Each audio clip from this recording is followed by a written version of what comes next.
O Jornal da Record está de volta com a cobertura completa sobre mais um desastre ambiental em Minas Gerais, o rompimento da barragem no Córrego do Feijão, perto da cidade de Brumadinho. Como nós já informamos, 7 mortes foram confirmadas e há 150 desaparecidos, segundo a companhia Vale, proprietária da barragem.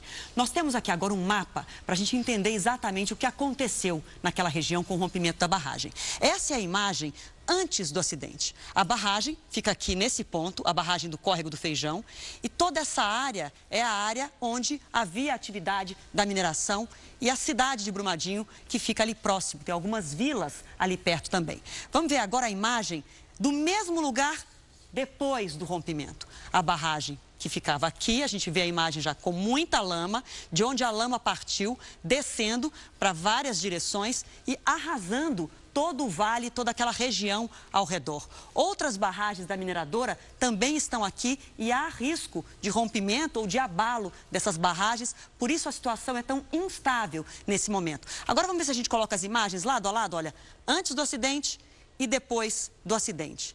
E a gente vai localizar no mapa para vocês qual é o trajeto desse rio de lama que se rompeu dessa barragem aqui do Córrego do Feijão. Vamos ver o mapa agora? Olha, aqui é a localização da barragem, o Córrego do Feijão. Daqui houve o rompimento, segundo a companhia Vale, ainda não se sabe qual a causa dessa barragem, que estava inativa desde 2015, ter se rompido. Agora vamos seguir com o mapa para a gente ver, olha, esse Córrego do Feijão deságua no rio Paraopeba.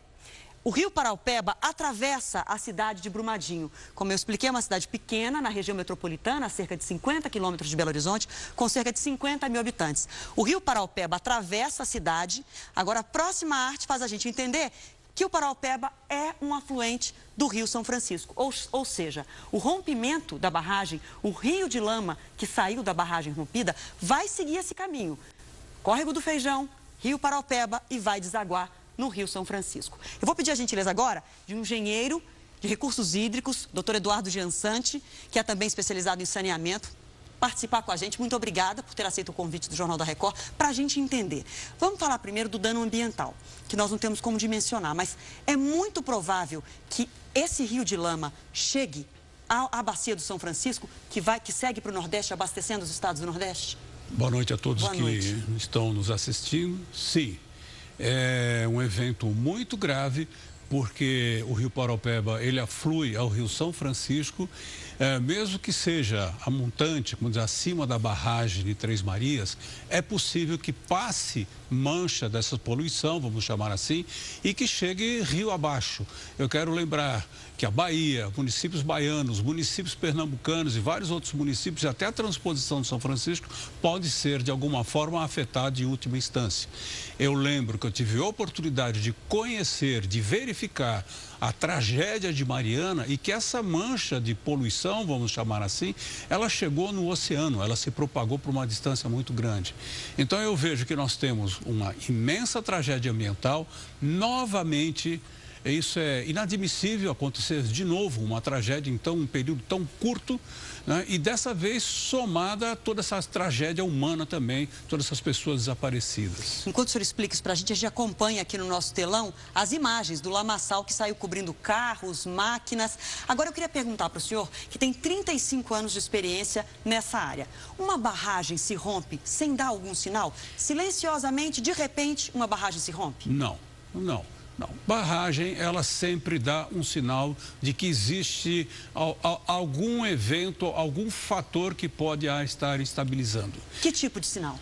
Olha, pode ser pequenos recalques, como nós chamamos de engenharia, pequenas variações de nível que não são perceptíveis a olho nu, mas que nós temos instrumentos na engenharia que conseguem explicar isso daí, que conseguem detectar. Nós podemos fazer levantamento topográfico, nós podemos colocar sensores, tudo isso é muito importante, porque o custo disso, desse monitoramento, com certeza, é imensamente menor, se nós falarmos somente em custo, de tudo isso que nós estamos vendo e tudo que nós verificamos também em Mariana. Sim, agora para a gente encerrar, essa barragem, mesmo inativa desde 2015, ela tinha que estar sendo monitorada, ou seja, esses sinais tinham que ter sido verificados a tempo de evitar uma tragédia como essa. Sim, Sim, a barragem, mesmo inativa, ela precisa continuar sendo monitorada. E isso acontece em vários campos, eu posso dizer até resíduos sólidos, aterros sanitários, que mesmo eles estando encerrados, sem operação, eles continuam por 15 anos e na Alemanha continuam até por 30 anos sendo monitorados. Então isso não é uma justificativa. O monitoramento precisa ser feito de uma maneira intensa, da mesma forma que as barragens ativas. Agora, o material que desceu é água. E o que mais tem? Resíduo de minério que tem nesses rejeitos que descem rio abaixo? Nós podemos encontrar diferentes minerais em função do tipo de rocha que nós temos ali. Predomina o ferro, predomina materiais como o silício, etc. Eles não são tão problemáticos em termos ambientais, mas pode ser que a gente encontre no meio cádmio, cromo e outros metais pesados que eles podem chegar a ser até carcinogênicos, dependendo da dosagem deles, ou até mutagênicos. Então, veja... É necessário um monitoramento ambiental apurado e profundo para verificar todos os impactos. E todas as responsabilidades dessa... Com certeza. Se tem engenheiros que assinaram o laudo dizendo a estabilidade dessa barragem, eles têm, não importa se eles são brasileiros, se eles são estrangeiros, eles têm que responder por isso. Pelos prejuízos e pelas mortes causadas, 7 mortes até agora, confirmação de 17 feridos.